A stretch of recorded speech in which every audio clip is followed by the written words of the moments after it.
has the finest bay in the Far East, large enough to accommodate all the fleets of the world. We shall dock at Pier 7, a new double-decked concrete structure 1,000 feet long, built and maintained by the Philippine government. Awaiting us is the famous 80-piece Philippine Constabulary Band, winner of the grand prize at the St. Louis Exposition and still one of the world's best. Facing the pier is old Spanish Manila, or Intramuros. Though begun 350 years ago, it has endured well, being regarded as the best example of medieval walled town in existence. Within this gateway is old Fort Santiago, long the citadel of the Spanish city, but since 1901 headquarters of the United States Army in the Philippines. This is the 31st Infantry returning from morning parade on an expanse just outside the walls, where was once a moat but which is now an 18-hole municipal golf course. Intramuros, with its narrow streets, is reminiscent of Madrid, except that the little two-wheel carriages are caramatas, and the Filipinas wearing camisas with puff sleeves resembling bird cages are quite exotic to Spain. The camisas are made of piña, or finely split pineapple fiber, not unlike mosquito bar, and are worn over elaborately embroidered chemises. The rising generation seems to want what it wants when it wants it.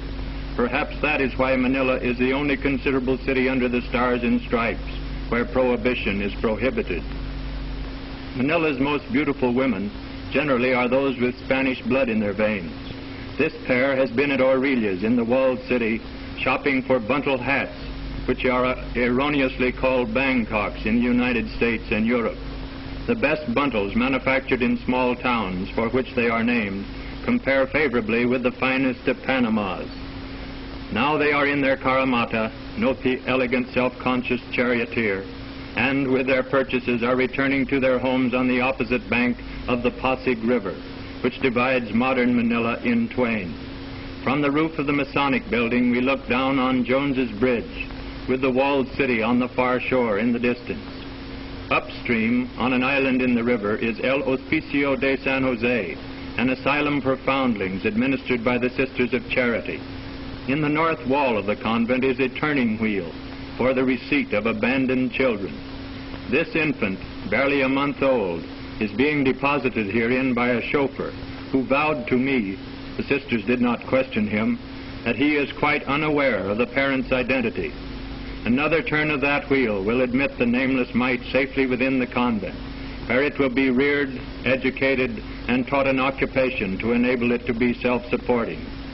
These little girls, all of whom were similarly forsaken in babyhood, are but a few of the 800 who now find asylum within San Jose.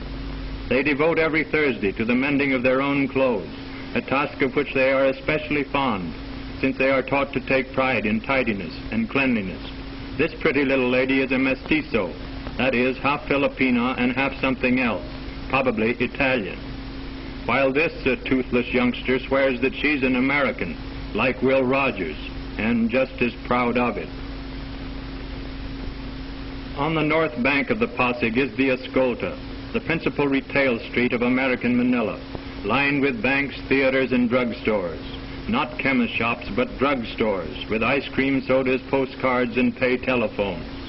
The local Carabao, or water buffalo, has a wider spread of horn, an uglier anatomy, and a more invidious disposition than any of its tropical brethren.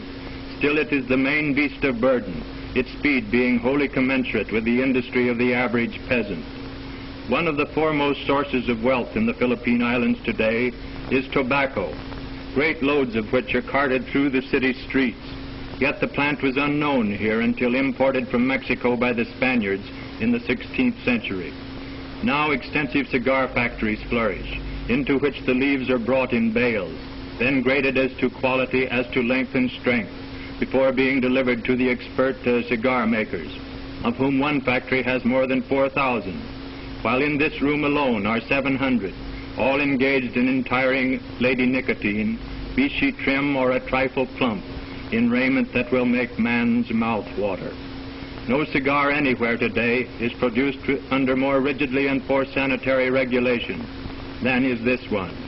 The Philippine government supervises the industry under invariable standards of excellence, and under its own official label, which is affixed to every box that leaves the factory.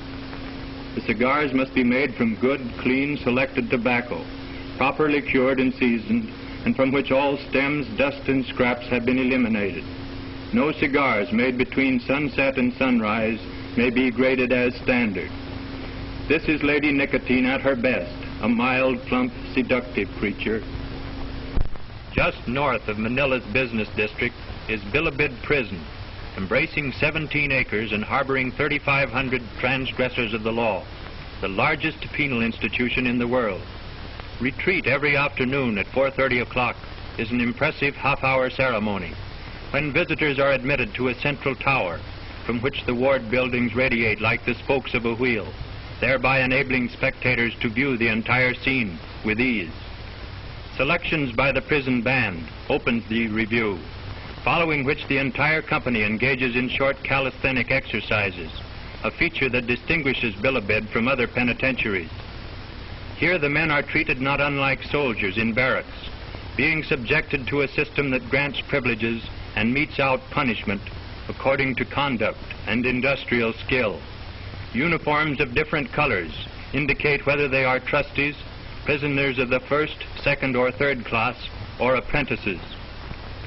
A drill by the crack Bilibid scouts, bearing wooden arms and comprising chiefly life and good behavior prisoners, concludes the afternoon display. This is a part of the model program of regular work, recreation, and rest, which the authorities believe prepares the inmate for eventual good citizenship. In fact, so beneficent is the regime that most of the guards are stationed outside to restrain immigration rather than inside, as is customary, to thwart emigration. Tondo is the Nipa shack quarter of Manila, where native huts are set on stilts to provide plenty of ventilation and stables for the livestock beneath. To the westward towers Corregidor Island, above which hover perpetual banks of clouds. Almost every evening, the last rays of the dying sun stream through, so gorgeous that Manila's reputation for matchless sunsets pursues us to whatever port of call.